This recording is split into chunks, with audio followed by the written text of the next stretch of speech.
और जो पढ़ेगा इंशाअल्लाह उसे सरकार के रोज़े की हाजिरी जरूर मिलेगी कि अब तो बस तेरी ढूंढने हैं कि मदीना देखो, अब तो बस तेरी ढूंढने हैं कि मदीना देखो,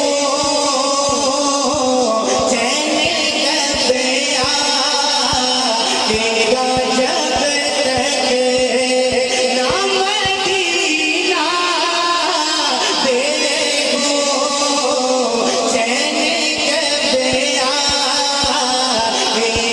जब तक ना मदीना देखो। और हम मदीना मदीना क्यों करते हैं कि इसने भी मदीना देख लिया, उसने भी मदीना देख लिया। जिसने मदीना देखा जरा हाथ बुलंद करें।